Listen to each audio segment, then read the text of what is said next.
Vous souhaitez devenir sponsor de ce podcast ?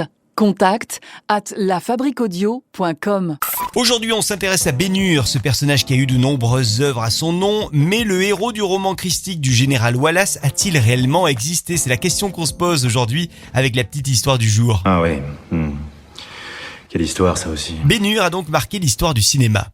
En 1907 est sorti le premier court-métrage autour de la figure de Bénur, réalisé par l'américain Sidney Olcott. Puis en 1925 est sorti un premier long-métrage, film spectaculaire pour l'époque, de Fred Niblo. En 1959, Hollywood décide de remettre le couvert avec Bénur et cartonne donc avec une nouvelle histoire autour de ce personnage campé par, cette fois-ci, Charlton Heston. Charlton qui avait par le passé déjà donné dans le registre biblique avec les 10 commandements. Et bien là, ce nouveau film fait de lui un héros et ça a été le film Bénur le plus mémorable puisque le film a raflé en 1960 11 Oscars, rien que ça. Alors pour celles et ceux qui ont vu le film de 1960, il y a un moment très important dans ce film, c'est la fameuse course de chars. Pour cette scène, ils ont eu besoin de 5 mois de préparation, 78 jours de tournage, c'est énorme, et la course de chars a nécessité pour certains plans la présence de 15 000 figurants. L'acteur Charlton Heston avait confié à l'époque « Je crois que c'est le seul film de ma carrière à la fin duquel je sentis non seulement mon énergie physique mais aussi mon énergie créative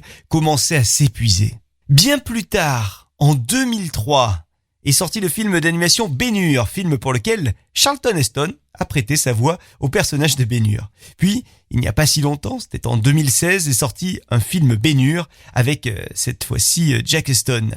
Alors dans ces films, il est donc question d'un certain Bénur, un prince juif qui, à l'époque de Jésus-Christ, était devenu le héros d'une course de chars. Mais avant d'être un film, Bénur a été un livre en 1880. Un livre qui a été écrit par un chrétien, le général Lewis Wallace. Quelques années après sa sortie, ce film est devenu aux États-Unis le roman le plus vendu du 19e siècle.